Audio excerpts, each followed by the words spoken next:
Esse império cresceu em escala jamais igualada. Misterioso, violento ao extremo e incrivelmente inventivo. O único império que sobreviveu 4 milênios. China. Os imperadores mobilizavam exércitos de camponeses para executar obras de engenharia sem paralelo em nossa história. A tumba dourada com rios de mercúrio. It's hard to believe that something like that could be purely the product of human labor. O mais longo canal do mundo. E a frota naval mais potente que jamais existira. Mas nada se comparava ao monumento que mudaria a face da Terra.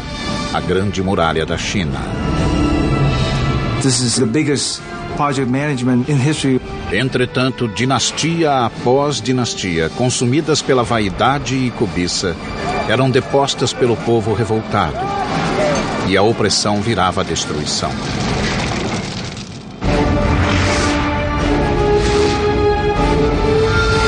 Construindo um império. China.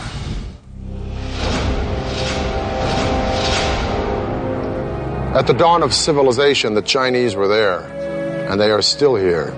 Hello, I'm Peter Weller.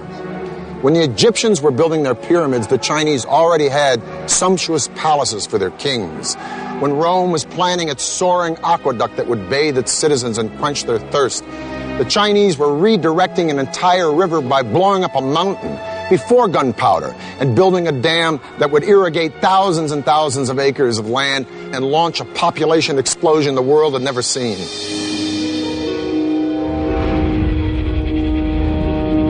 Há 4 milênios, a civilização chinesa cresceu e espalhou-se por vasta área, 1/3 maior que a dos Estados Unidos. Mas durante séculos a China viveu um caos. Os reinos separados lutavam pelo poder supremo. Guerras e conflitos devastavam o território.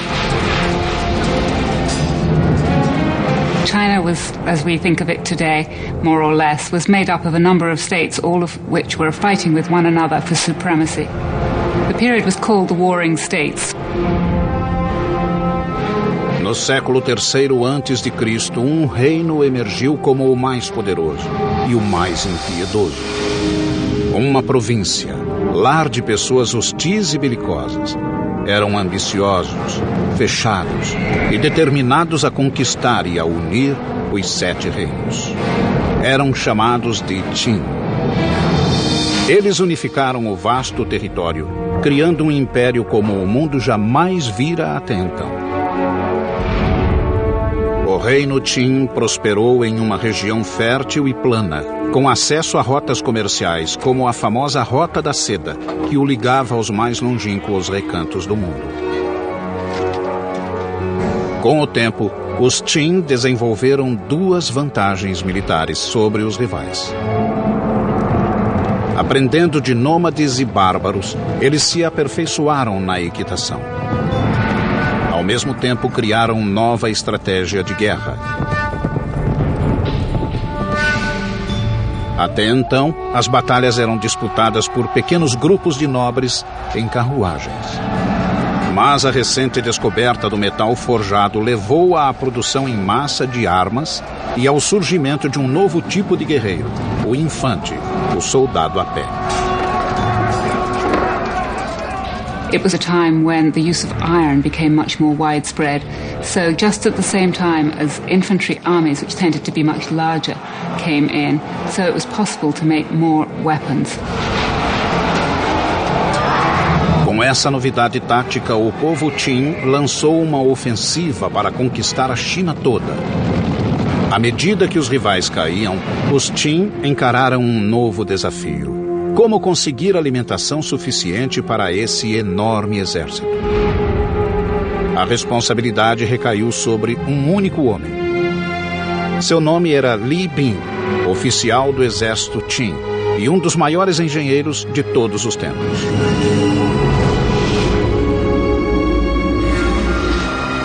Sob suas ordens, os chineses construíram uma obra-prima da engenharia.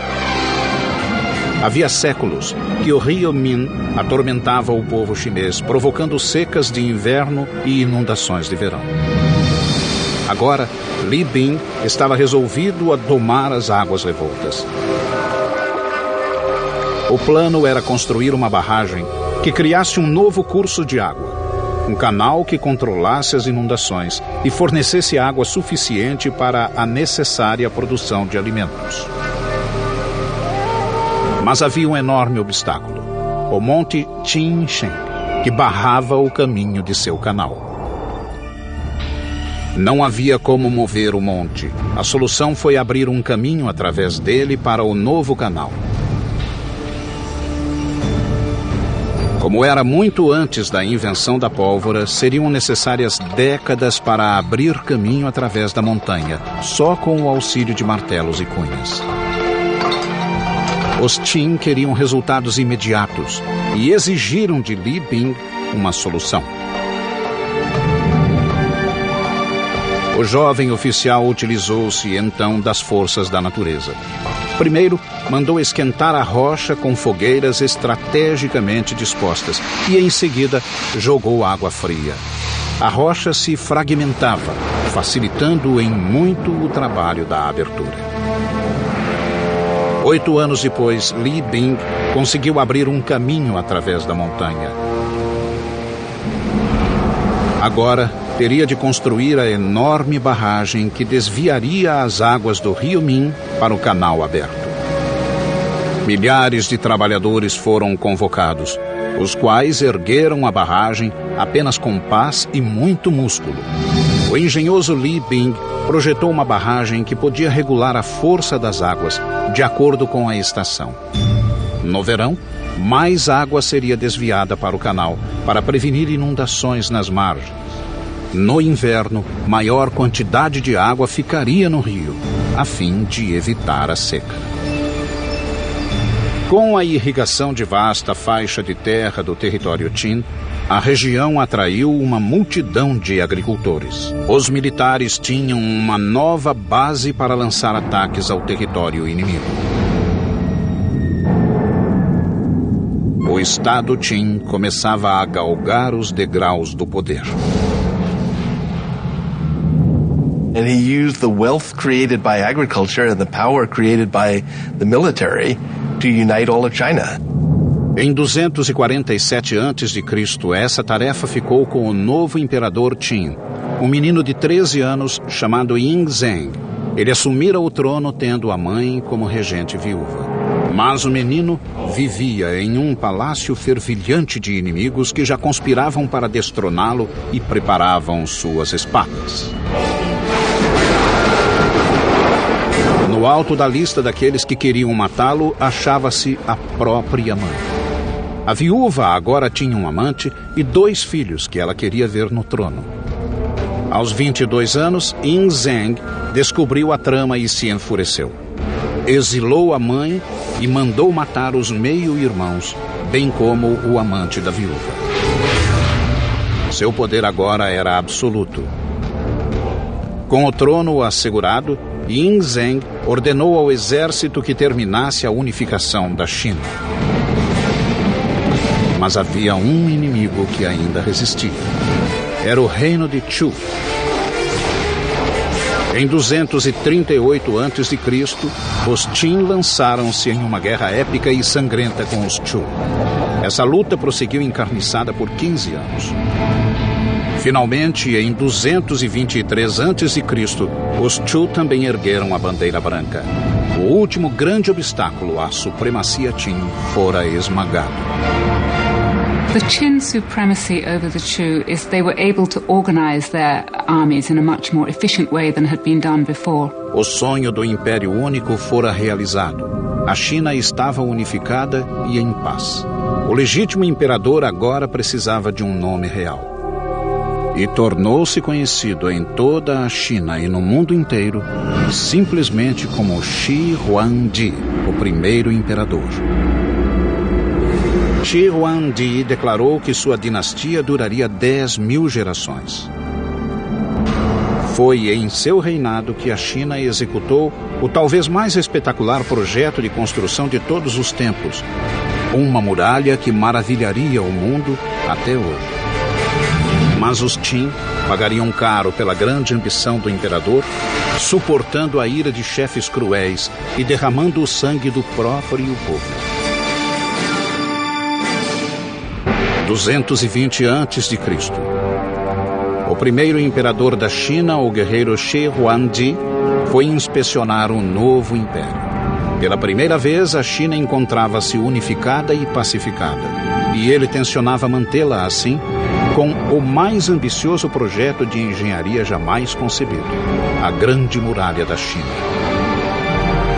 Well, the Great Wall was a linking up of walls that had existed previously. A number of states in the north of China had built walls partly to defend against one another, but more importantly to defend their northern frontier. Até hoje ela permanece insuperável, mesmo pela moderna engenharia. Uma barreira inconquistável que isolava o Império Chinês do resto do mundo. Ao longo da fronteira, a muralha se estenderia por milhares de quilômetros. This is Chongcheng. In Mandarin it means long wall. And believe me, covering more turf than the continental United States is wide, and including all of its spurs that go off into no place, it's 6,000 miles. And man, that's long. Shi Huangdi, China's first emperor, started building it 2,000 years ago. It was worked on right up until the 17th century. But the original wall didn't look like this. It was kind of a mud brick affair, but it presented an interesting engineering challenge nonetheless, because it had to go all the way from the sea in the east to the Gobi Desert in the west, just to keep the northern nomads like the Mongols out and the Chinese people in. If it took the audacity of emperors to dream great, it took the relentless drive of the Chinese labor force to build great, but not without a price. Their capacity to endure hardship was unimaginable. Men, women, and children worked with their hands on this wall, and if you complained or tried to run away, you were killed. Disease was constant, injury was commonplace. Dressed only in rags, these people suffered bitter cold, bitter hunger, bitter exhaustion. Records say that at the height of production on this wall, close to 1/5 of China's entire labor force, 1 million people were working here, and 1/4 of those people died. And if you died here, usually you were buried here, in the wall, giving rise to its other nickname among some, the Long Graveyard. Milhões de pessoas quebraram o braço, a perna ou a espinha nessa obra. There is very moving poetry, mostly written by wives and mothers, about young boys going off and working on the Great Wall Project, not having food, dying in the cold winters, and never returning home. Mas a força braçal não era suficiente. Diferentes regiões tinham solos diferentes e materiais variados de construção. Onde fosse possível, os muros existentes eram reaproveitados, mas a maior parte foi erguida do zero. Os construtores inventaram um sistema que utilizava o único material que jamais faltava. The tamped earth method is what in Chinese is called a hangtu. What this means is that you build a wooden frame to enclose the wall, and you start low with, say, 2 boards parallel. And then you pour some gravel and some sticks and some clay, and then you use the end of a log to beat it and pound it until it's very, very compact. And then you put another layer in, and you keep doing that. And then you put other boards on the outside to hold it in place. And you keep going up until you reach the height that you want. Depois de seco, a estrutura era removida, deixando uma verdadeira laje de terra socada, reforçada por bambus, tal como o ferro reforça o moderno concreto. O lado sul, dando para a China, era defendido por um simples parapeito, enquanto a face norte, que dava para fora, era denteado. Havia uma guarita a cada 700, no máximo 1.000 metros.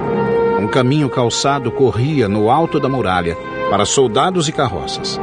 Era uma rota eficiente de comunicação para os vigias das guaritas. Mas, como obra de estratégia militar, a muralha funcionava apenas parcialmente. A wall exists to be defended, but in the long run the wall was not very defensible. Nomads could break through it or go around it. bribe their way through it. Mas a Grande Muralha não foi projetada só para afastar os bárbaros. Era também uma linha simbólica, encerrando e isolando os chineses. The Great Wall, in a sense, is a cultural marker as much as it is a military fortification. It's a way of the Chinese saying to the nomads, you stay out there and raise horses and sheep, and we'll stay in here and grow grain. Em 210 a.C., a muralha chegara aos 4.000 quilômetros, criando um símbolo indelével no território chinês. Mas o ressentimento geral contra Shi Huangdi virou ódio. Muitos súditos achavam que a colossal muralha não valia tanta dor e aflição. Mais uma vez, os inimigos tramavam contra ele. Shi Huangdi's final years were marked by what I think is reasonable to call paranoia. But as the old joke says, just because you're paranoid doesn't mean people aren't out to get you. 3 conspirações chegaram muito perto do êxito.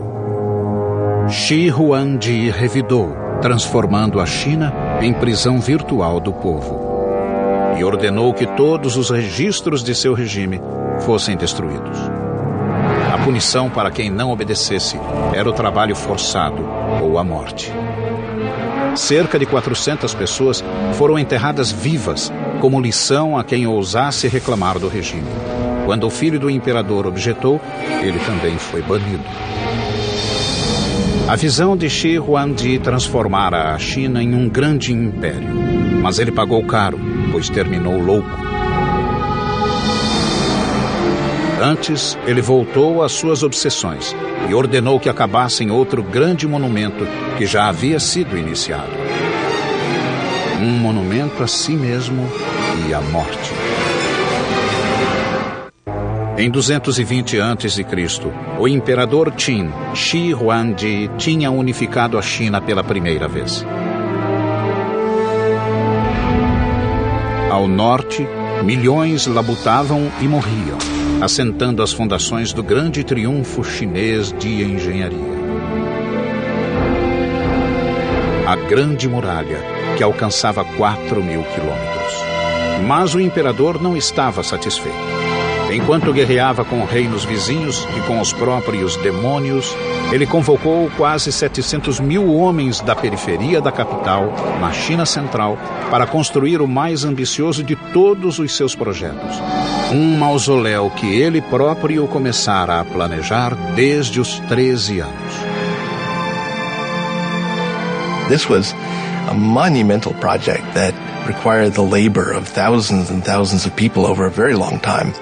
It was, by design, the biggest and best tomb that China had ever known. Em 1974, alguns camponeses, ao cavar um poço, desenterraram um antigo guerreiro chinês. A misteriosa cabeça de terracota foi o portal de uma das maiores descobertas arqueológicas de toda a nossa história.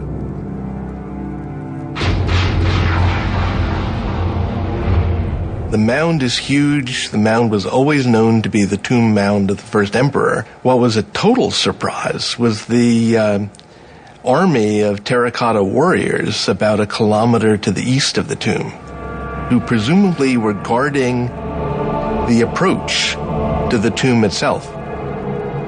Season after season of excavation since the 1970s has yielded more than 5 large pits.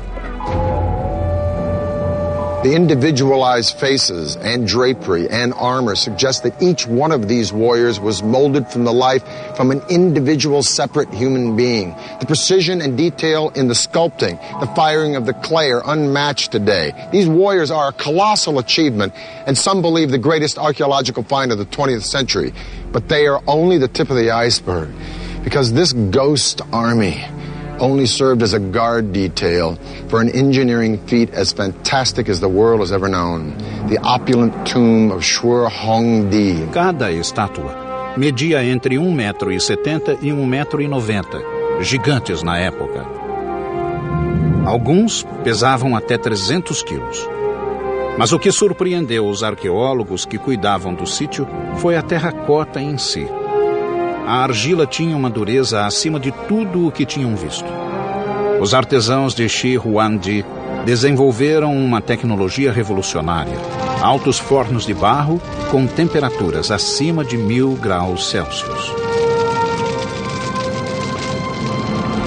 Os arqueólogos acharam 3 grandes depósitos repletos de estátuas que guardavam a tumba do primeiro imperador.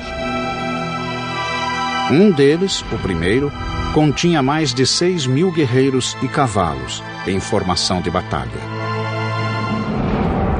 Em outro depósito foram descobertos 1.300 soldados de elite, incluindo arqueiros, carruagens e cavaleiros. No terceiro, com 68 figuras e uma carruagem, achava-se a central de comando de todo o exército, o QG da defesa do Império de Shi Huangdi, até na morte. The military armor is fairly specific. We can tell that the armor used was lacquered leather. We can see that people had cleats on the bottom of their boots to help them run in the mud. We can see the kinds of caps people wore and associate them with rank. Paredes de 10 metros dividiam o enorme complexo que se estendia por 7.000 metros em 3 partes: a cidade de fora, a interna e o mausoléu em si. Na construção da tumba, milhares de trabalhadores escavaram um depósito gigantesco, medindo cerca de 500 por 500 metros, equivalente a quase 600 quadras de basquete. Quando o grande complexo ficou pronto, foi soterrado por uma montanha de terra de 120 metros de altura. Na época, pode ter sido tão alta quanto a Grande Pirâmide do Egito. Mas ao longo de 2.000 anos, o tempo desgastou a montanha criada pelo homem, que hoje tem 75 metros. It's hard to believe that something like that could be purely the product of human labor, but it is. That mound was put there, basket full of earth after basket full of earth, to cover what we assume is an entire underground city dedicated to the afterlife of the first emperor. Shi Huangdi's tomb is definitely the expression of a guy who wanted his empire to blow away everything the world had ever known. The ceiling is said to be a night sky studded with constellations made out of pearl. The floor, an entire recreation of his empire in miniature with pavilions and pagodas by a flowing river of mercury. The king himself laid out in gold and jade in a bronze coffin floating on a pool of mercury. Now, all this is pretty fantastic and mind-blowing, but is it true? Well, scientific tests have proven mercury levels 100 times the norm around the mountain, and ground-penetrating radars detected a room inside the mountain 33 feet high. So the emperor's tomb may be all it's cranked up to be, but we're going to have to wait to find out, because the Chinese government has decided not to excavate the place until they have the technology to preserve what's inside. And even then, once they go in, it may be a very treacherous dig. There were corridors and trapdoors and booby traps that were designed to prevent tomb robbing. Now, we assume that those are no longer operable after a couple thousand years, but I'm sure whoever goes into that tomb first is going to step carefully. Shi Huangdi declarou que sua dinastia duraria 10.000 gerações.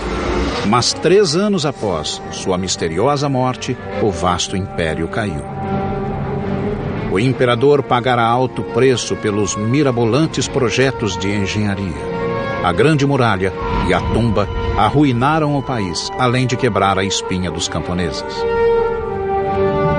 Empurrado até o limite, o povo se revoltou e a China mergulhou no caos.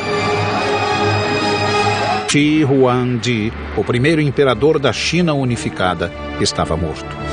Poucos choraram. E muitos esperavam o fim da odiada e cruel dinastia Qin. Uma nefasta luta pelo poder tomou conta do império. In a word, it was chaotic. Very quickly, after the death of Qin Shi Huangdi, things fell into civil war, with various people vying for power. Em 206 a.C., um novo líder surgiu determinado a trazer estabilidade para a China. Seu nome era Liu Bang. Soldado e político astuto, ele sabia como conquistar a mente e o coração do povo. Nos 4 anos seguintes, Liu Bang consolidou-se no governo e obteve o apoio popular. A paz retornou ao império. Quando morreu em 195 a.C., ele tinha iniciado uma dinastia que floresceria por quase 4 séculos, os Han.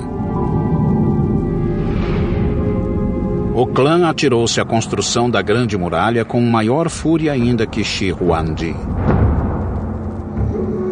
They extended the Great Wall much further to the west than it had been, and set up a set of garrisons and a series of watchtowers that guarded the trade routes out into Central Asia for hundreds of miles to the northwest of the capital. Os Han plantaram fortalezas a intervalos menores que as outras dinastias, de 1 a 4 quilômetros. Nas áreas de muita atividade inimiga, o intervalo caía para 500 metros.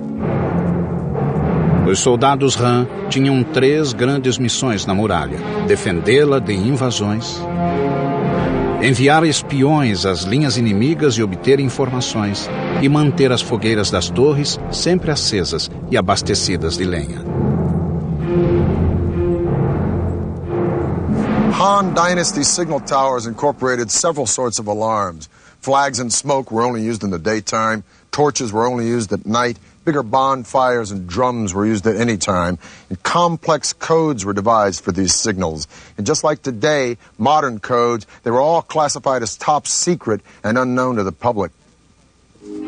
From around 200 BC to 200 AD, just about the time that Rome was dissolving as a republic, only to be reborn as an empire that would gobble up and transform the Western world, China was an empire that was consuming and transforming the East.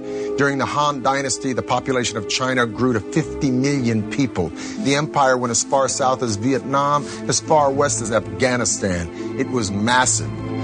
But after 400 years, just like Rome, internal disintegration started to overshadow military success, and in 184 AD, a peasant rebellion brought the Han Dynasty to a screeching halt. And once again, China was on the verge of chaos.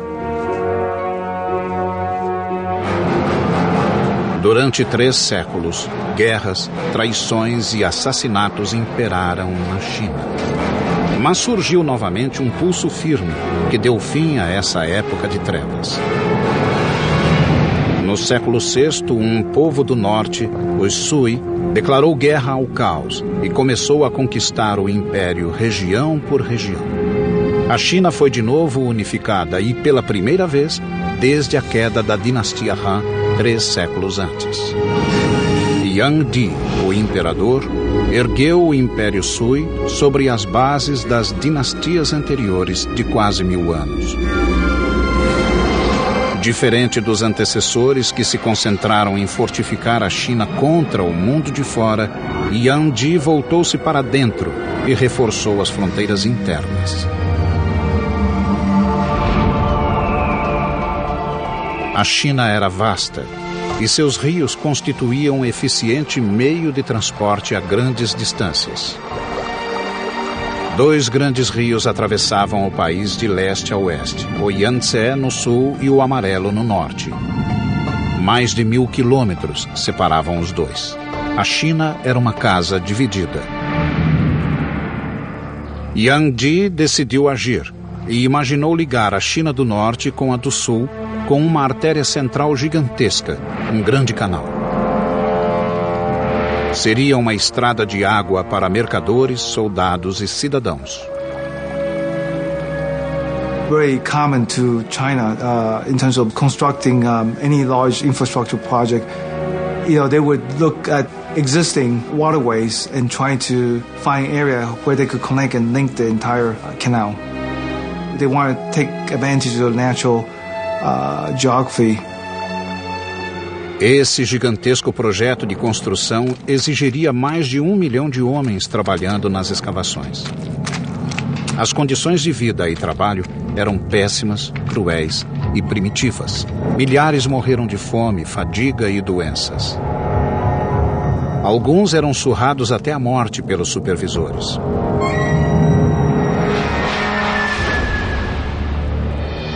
Mais de 24 eclusas foram criadas para completar a rede de canais.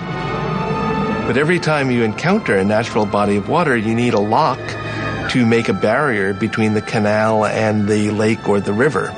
When you go up any significant grade, you have to have locks to raise the water and the boats with it to get over any rise in the terrain. 5 milhões de trabalhadores levaram mais de 6 anos para construir o Grande Canal. When it was built, it stretched 1,200 miles, and it was the longest and most ambitious canal project that had ever been enacted on the Earth up to that time.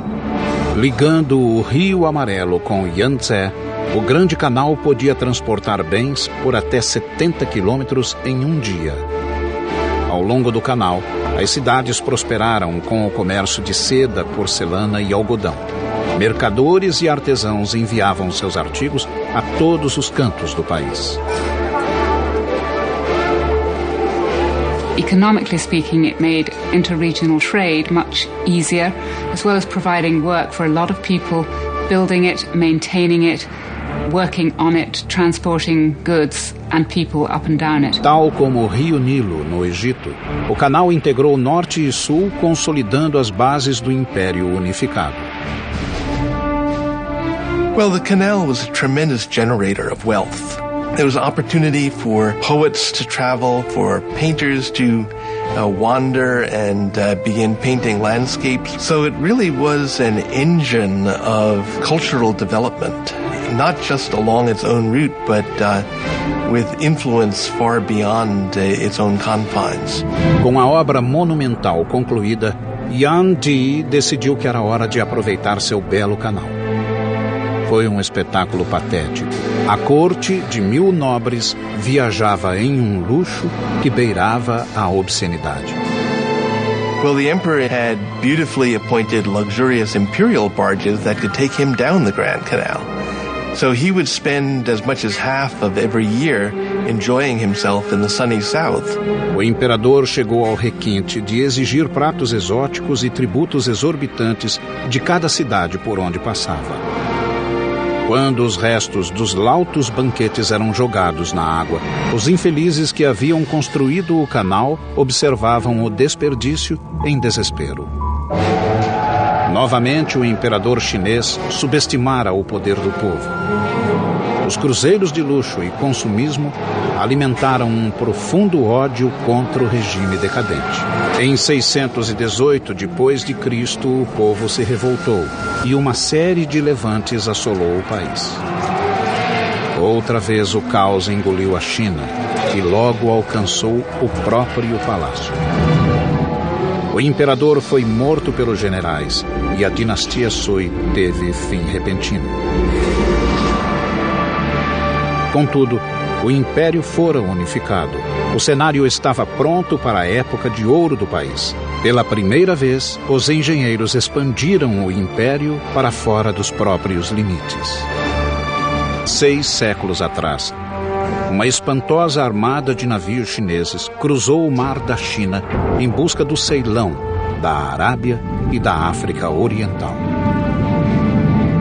Era uma frota como nunca fora vista, com barcos de 9 mastros, escoltados por dúzias de navios de carga, de patrulha e de transporte de cavalos de montaria. A tripulação somava mais de 27 mil marinheiros e soldados.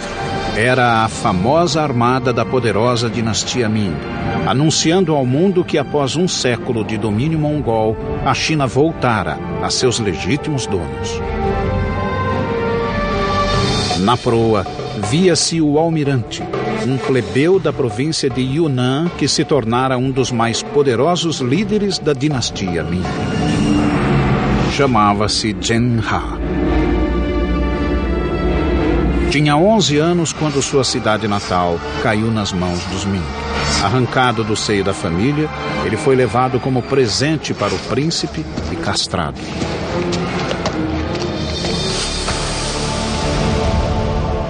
Eunuchs appear often in Chinese history, and the reason that they gained power was because they had much greater access to the emperor and to imperial women because they didn't pose a threat. Zhen He logo se destacou entre os demais e tornou-se atendente do próprio imperador. Juntos eles fizeram um plano de conquista dos mares. Zhen He foi nomeado comandante de uma frota extraordinária. Tratava-se de um desafio que nenhuma dinastia chinesa havia tentado. He was somebody who definitely wanted to create a personal stamp on the world. Zhen He encomendou 337 navios e adaptou 188 cargueiros de fundo chato para a água salgada. Just to get the building materials together, get the craftsmen, get the designers and all the rest, and then, say, put together a fleet of 300 ships is remarkable. I mean, the British fleet in the time of Napoleon, it had an upper limit of about 100 ships of the line, men of war. Exército de 30.000 carpinteiros, veleiros e artesãos trabalhava e morava nos estaleiros, cuidando noite e dia da magnífica frota de Zhen. No centro do enorme arsenal, 7 docas secas achavam-se separadas do Yangtze por represas de 8 metros de altura. Uma vez prontos os navios, as represas eram abertas, inundando as docas secas. A nau capitânia era espetacular, contando com 9 mastros e medindo 135 metros, quase uma vez e meia o comprimento de um campo de futebol. Foi o maior navio de madeira já construído. Projetado para ser estável, tinha fundo chato, recheado de pedras e uma inovadora madre do leme que podia ser erguida para reduzir o calado em águas rasas. Compartimentos isolados e estanques, inspirados na forma dos gomos de bambu, continham água potável e alimentos, além de manter o barco flutuando, mesmo com brechas no casco. O segundo deck era o alojamento da tripulação. Cozinha, cantina e operações ficavam no terceiro deck, enquanto o quarto servia de plataforma de lutas. Aparelhada, a capitânia tinha 9 mastros e 12 velas quadradas de seda vermelha, tingindo o azul do céu. Os outros navios tinham até 24 canhões de bronze, com alcance de tiro de até 300 metros. Popas e proas tinham esporões para atacar navios menores. Alguns navios transportavam cavalos ou soldados. Outros levavam tanques de água fresca e suficientes provisões para até 28.000 homens. We're talking about a really, really big fleet. It had as many soldiers and sailors on it as the Spanish Armada of 1588. It had about twice as many ships. Em 1405, o comandante eunuco Zhen He zarpou rumo ao mundo. Zheng He was not an explorer. What Zheng He was doing was what we would call in modern terminology power projection. Em 28 anos de carreira naval, o almirante Zhen He visitou 37 países, rodeou a ponta da África até o Oceano Atlântico e comandou uma frota cujos números sobrepujavam os das frotas europeias somadas. As viagens de Zhen He estabeleceram a China como superpotência marítima. Mas em 1433, a era marítima da China foi interrompida. Zhen He morreu repentinamente quando visitava a Índia e a frota foi chamada para a China. Um novo imperador ocupava o trono. Com uma ordem incompreensível, ele mudou o curso da história chinesa. Apesar do domínio naval gozado pelo país, a magnífica frota de Zhen He deveria ser incendiada. Foi um dos momentos decisivos da história. A China tinha tudo para ser senhora dos mares e colonizar o mundo, anos antes dos portugueses, espanhóis, holandeses e ingleses. Sob o novo imperador, todos os navios marítimos foram destruídos. Até os portulanos de Zhenha foram queimados. A era marítima da China terminara. Todas as portas agora se fechavam. Os navios se foram e a promessa de poder internacional e conquistas estava morta. O motivo da decisão do imperador permanece um mistério até hoje. 1449, 16 anos depois que o império se isolou de novo, o velho inimigo da China retornou. Os mongóis lançaram um ataque maciço. Tal como as dinastias anteriores, os Ming refugiaram-se na muralha para se proteger. O resultado seria um feito monumental, talvez o mais espetacular do império: a restauração da Grande Muralha, que se transformou na colossal estrutura que conhecemos hoje. Earlier walls had been primarily made of tamped earth. The Ming walls were faced with brick and stone. They were much more solid, and those are the ones that we can still see parts of today. Uma mistura de papa de arroz e calcário queimado criou uma argamassa cuja eficiência rivaliza com a do moderno cimento. A construção de fortes militares na Grande Muralha atingiu o auge na dinastia Ming. Paredes duplas foram acrescentadas em certos pontos, juntamente com bastiões, passagens secretas e outros recursos. Guaritas de vários formatos e tamanhos serviam de abrigo ou simplesmente de torres de sinalização. As guaritas de abrigo eram grandes o bastante para guardar alimentos e armas e ainda dar alojamento aos soldados. Escadarias internas levavam até o alto da torre, onde pequenas aberturas serviam de vigias.